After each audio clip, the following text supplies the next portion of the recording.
Po, sa nakalipas po na 15 trial days na sa impeachment, naging malinaw na po ba na may binulsa talaga at impeachable offense ang ginawa ni VP Sara Duterte? Well, actually, ang naging mas malinaw dyan ay wala. Kasi after 15 days, after 375 million na ginastos dito sa impeachment, wala pang napatunayan na mayroong pera na napunta talaga kay VP Sara. Malinaw yan, pati doon sa testimonya ng mga testigo, ng mga pinagtatanong sila tungkol dito sa mga katibayan nito, ito ba ay pruweba ng katiwalian, meron bang ebidensya na magsasabi na napunta talaga sa Vice Presidente yung pera na yan ng confidential funds. And so far, prosecution has none. Opo. I-audit natin yung auditor attorney. Kung pagbabatayan natin yung kanilang mga pahayag sa nakalipas na mga araw sa impeachment, naging tama ba sa tingin nyo po, makatarungan po ba yung proseso ng kanilang pag-audit lalo na sa special na klase na pondo na confidential fund? Dito sa sitwasyon ni VP Sara, doon sa mga pagtatanong, naging malinaw na number one, hindi pa pinal itong findings na ito ng Commission on Audit because this is still subject to review at mayroon pang administrative recourse ang Vice Presidente at mayroon pa rin siyang judicial recourse. Marami pa siyang hakbang. So ibig sabihin, yung sinasabi nila na mayroon ng prima facie case of corruption dahil mayroong notice of disallowance ay hindi applicable kasi nga hindi pa ito pinal. Naging malinaw yan sa testimonya muna ng testigo.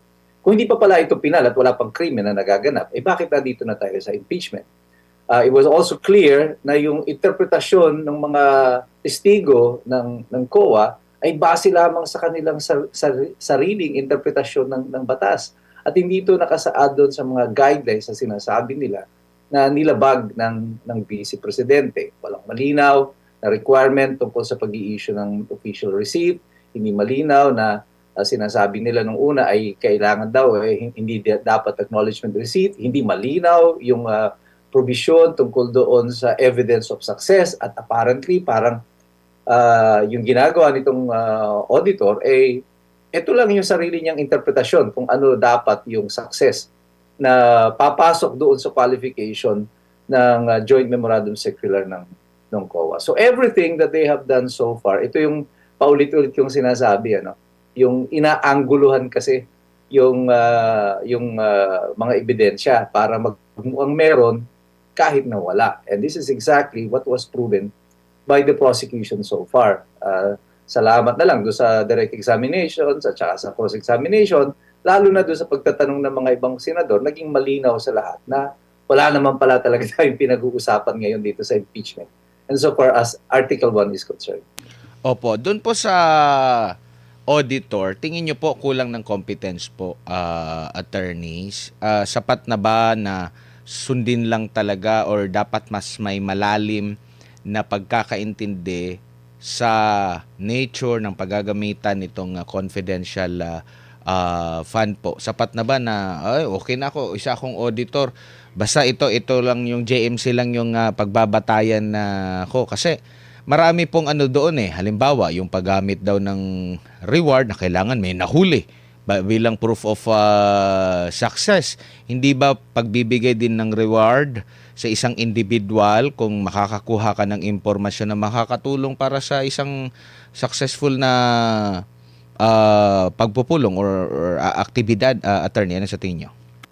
Well, competence kasi, ang pinag-uusapan mo dyan, pag sinabing competence, would be your legal qualification. Ikaw ba ay kwalipikado sang-ayon sa standard ng batas para maging COA auditor?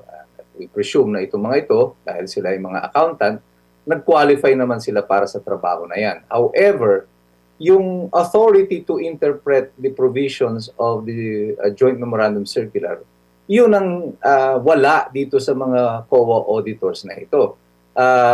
I don't think it's a question of competence. I think it boils down to a question of honesty. Nagiging matapat ba ang mga COA auditor dito sa kanilang audit na ginagawa o inaangguluhan ba ito para masigurado na may maisampa, not necessarily prosecute, but may maisampa lang na kaso laban kay Sara Duterte. Kasi nga sa aking palagay, yung opinion ko ito, base dito sa lahat ng mga nagaganap mula doon sa House of Representatives since last year. This impeachment is nothing but a propaganda campaign against the Vice President. However, napakamahal na propaganda nito kasi pera ng taong bayan ang ginagastos sa propaganda na ito. So, competent-wise, I think they're competent. But honesty at saka yung integrity ng kanilang audit na ginagawa, that is the thing that is subject to suspicion at the moment. Opo. Yung mga insinuation dati pa, yung mga pinupukol na issue kay BP Sara, mula doon kay Mary Grace Piatos, pinaglaanan ng pondo at kung ano-ano pang mga pinalutang mula noon hanggang sa kasalukuyan, pati kahit na sa sa impeachment trial, meron pa rin sila mga insinuation. Ito bang lahat sa pagtatanong ng depensa ay nabigyan na po ng linaw at hindi na kailanman pwedeng gamitin ng mga kalaban ni VP Sara na issue laban sa kanya? Well, here's the thing. Lagi kong sinasabi, itong impeachment na ito, dalawang korte ang dumidinig nito. Yung korte ng impeachment court and the court of the bar of public opinion. Tayo yun. I think itong presentasyon na ito ng ebidensya sa Senado is not designed to impress the Senate. Kasi yung Senado, you have to be, let's be honest about it, be realistic about it. Bago pa nagumpisa ang impeachment hearing, may boto na yung mga yan eh. The impeachment is not a legal process. It is a political process.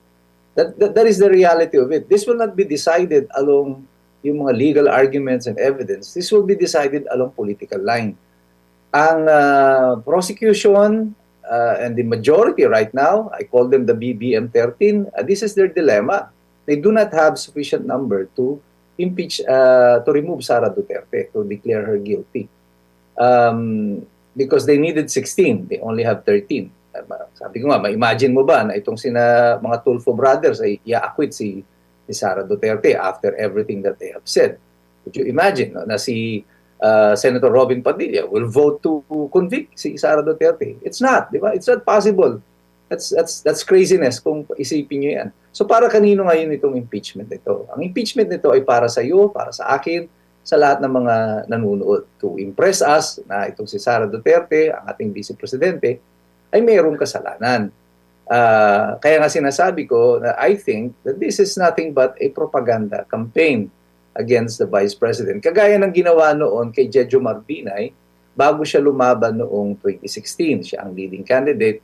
So the administration noon, sila Pinoy, the Liberal Party, created scenarios. They filed cases, investigations against kay BP Binay hanggang nasira si BP Binay leading towards the election. They're employing the same strategy right now. Parehong-pareho ito. And I think the people are not being fooled. Walang naloloko dito sa nangyayari nito na proseso. Parehong-pareho lang ito. And that is why I think the prosecution is losing this, yung kaso na ito, in both ends. In terms of the legal process sa Senado, dahil hanggang ngayon wala pa silang ebidensya.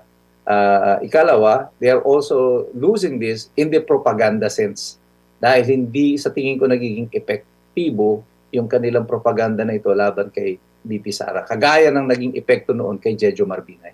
Opo. Dito naman po sa performance ng presiding officer, kung magbabasa ka ng mga komento na sa mga netizen, pati na yung panonood ng mga iba't ibang mga personality and eksperto, medyo napunan nila yung parang masyado lang bang hindi mahigpit kasi may mga nakakalusot ng mga pahayag, mga side comments, mga insinuation, at ito ba'y normal sa isang korte o dahil nga sa nabanggit mo kanina, kaya expect na natin na maraming mga ganito na dalawang korte pinaglalabanan itong impeachment talaga, or pwede pa na magkaroon ng paghihigpit itong si presiding officer?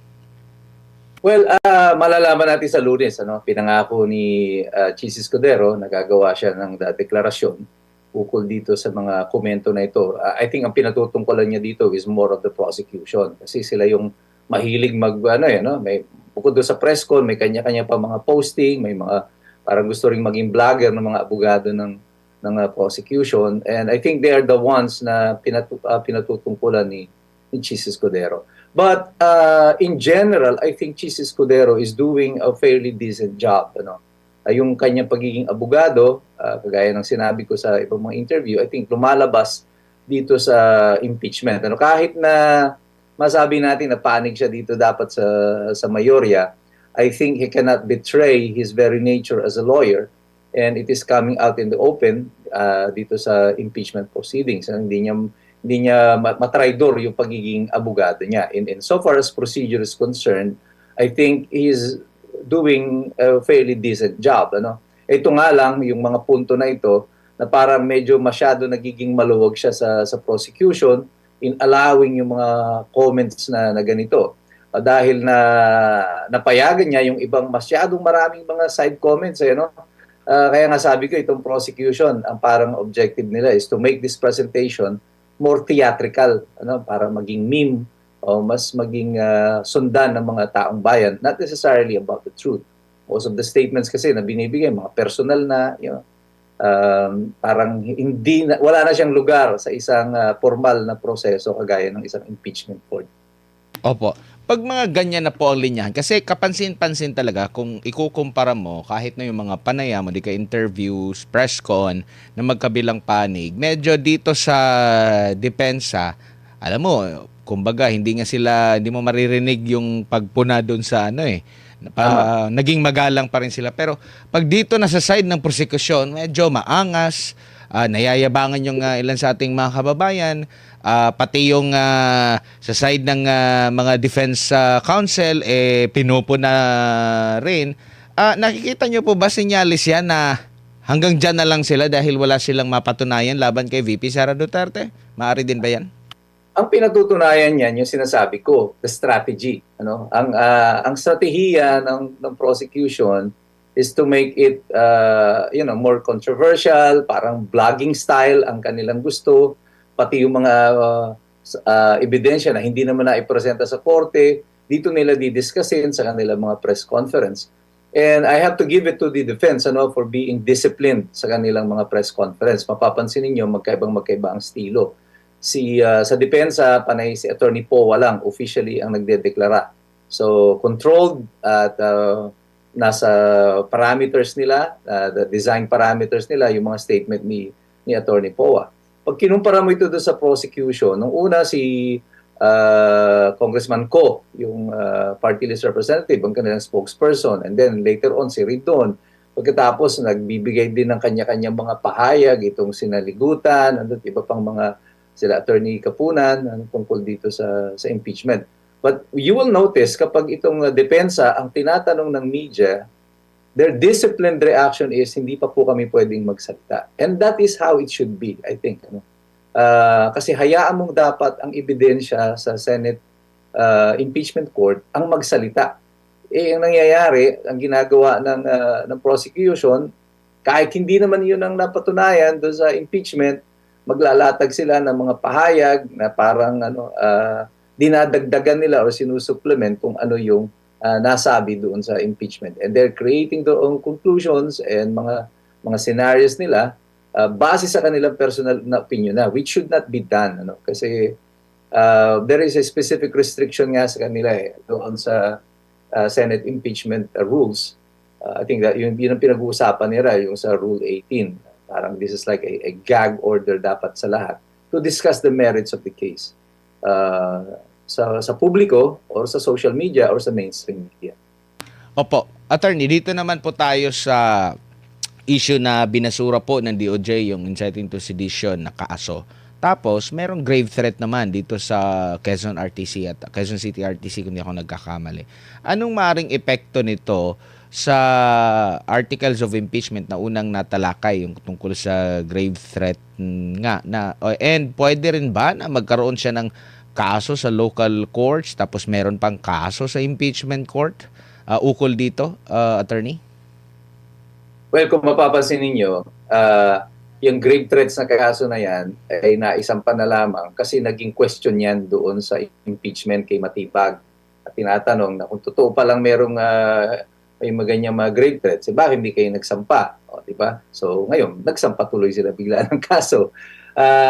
Yun namang sa inciting to sedition, I think ano lang yan eh, yung parang sinacrifice nila yung inciting para lang may maisampa sila na grave threats. So because it's a long shot yung inciting to sedition, dito sila sa mas mahina na kaso na grave threats. But I don't think it's gonna go anywhere. Ang problema dyan, there is now a possibility of another constitutional challenge. Kasi pwede pang maging constitutional issue ito. Whether or not the Vice President will be immune from suit, because she is an impeachable officer. Pwede na ba siyang sampahan ng kaso? There are some legal position, legal opinions na dapat ang Vice Presidente ay mag-i-enjoy the same immunity as that of the President. Although wala naman talagang specific na constitutional provision, immunity from suit is a constitutional concept. It's not necessarily provided for doon sa Constitution, lalo na doon sa kaso ng Vice Presidente.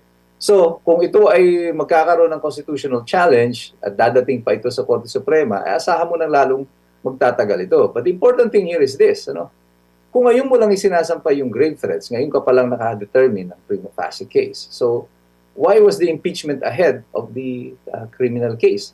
Diba dapat mas nauna yung sinampa yung grave threats kasi ito yung basihan ng impeachment. Pero nangyari, nauna yung impeachment bago pa lang nagsampa ng kasong kriminal. Diba? Inilagay mo muna yung kariton sa unahan ng kabayo. This is the horse before the cart, ika nga. Yun ang nangyari dapat, na horse before the cart. Tapos nauna muna yung kariton bago yung kabayo na doon sa likod.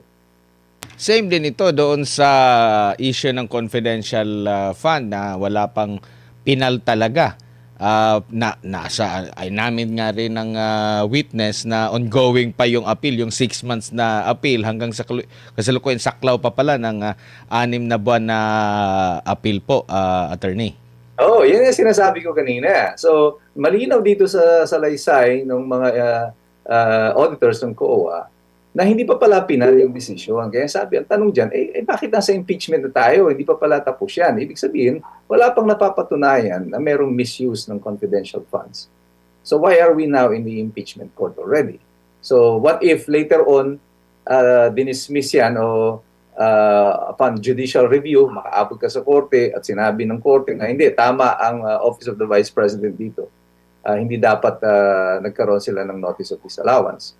Tapos na-filean mo na ng impeachment si Sara. At halimbawa, for example na lang, na-convict, kinonvict nyo si Sara based on that. And then later, the court found out na wala naman palang misappropriation o hindi tama yung pag-issue ng notice of disallowance. What happens now? So, pwede mo pa bang ibalik yon on the basis na sinabi ng Korte Suprema na walang basihan yung notice of disallowance? So, dito pa lang makikita mo na talagang from the very start, wala talagang basihan itong reklamo na to. Na even yung susunod na mga articles, ang gagamitin nila mga ebidensya, yung sinasabi nila, yung sasampinahan pa, yung mga records ng bangko, This means na bago sila nagsampa ng kaso sa impeachment court, hindi pa nila hawak yung kumpletong mga ebidensya. Ngayon pa lang kayo maghahanap ng ebidensya para suportahan yung inyong aligasyon tungkol dito sa impeachment. So, from the very start, it is now clear para sa mga mamaya. Alam naman to ng taong bayan, pero ngayon mas lalong nagiging malinaw para sa atin na walang hawak talagang ebidensya ang prosecution. And this is all about persecution. And yung pananaw natin that this is a propaganda campaign against the Vice President is being supported ng mga kaganapan ngayon dito sa impeachment court. Opo. Tsaka dito sa issue naman po ng marami na namang issue at ano ba to, natataon lang ba na puro mga nasa minority ang issue? Ang dami na pong mga sinasabing kaso, reklamo, may nakakulong na, tapos may nababanggit na naman ang pangalan ng ilan sa mga senador dito po sa minority. Ano ba ito? Ito ba'y malinaw na na political operation po ito laban sa mga katunggali or mga kritiko ng kasalukuyang administrasyon at hindi na talaga nila maitatanggi po na ito'y nagkataon lamang, attorney. Kunyari, tanga tayong lahat. Kunyari, wala tayong alam. Pwede nating sabihin na, ay oo, nagkataon lang yan. Aksidente lang yan na ang kinukulong ngayon at kinakasuhan ay nandun sa opposition. Unfortunately, we are not. Unfortunately for them. Ang taong bayan ngayon, hindi mo na malilin lang sa ganyang mga representasyon. It is clear as daylight, malinaw na ito. Yung mga kinakasuhan ninyo, yung mga nagrereklamo, yung mga naghahanap ng katarungan, ng ebidensya, laban dito sa katiwalian sa gobyerno. Pero yung mga principal doon sa katiwalian, hanggang ngayon, walang investigasyon, walang kaso. Again, I'll go back doon sa pinakamalinaw na ito. Ang mga Bersamin, si Olayvar na binanggit ni Ping Lacson noon sa Senado na tumanggap daw ng 8 bilyong piso na kickback. Nasaan yung investigasyon sa kanila? Bakit huminto? Hindi pinatawag, walang complaint na isinampa sa Blue Ribbon Committee. Kahit na si Ping Lacson mismo, who was then the chair of the Blue Ribbon Committee, ang nagsabi nito na meron siyang ebidensya. Where is the evidence? Where is the 65 contractors na sinasabi ni Ping Lacson, ng mga contractor ng mga congressman? Nasaan yung 15 na favored contractors na sinasabi ni BBM? So, nasaan yung kaso kay Romualdez? Hanggang ngayon, sa ombudsman pa lang. So, bakit yung mga kaso ng plunder, so far, si Revilla lang at saka si Jinggoy Estrada ang kinasuhan. At pagkatapos, yung kay Marcoleta at saka kay Mike Defensor, wala pang kaugnayan dito sa flood control.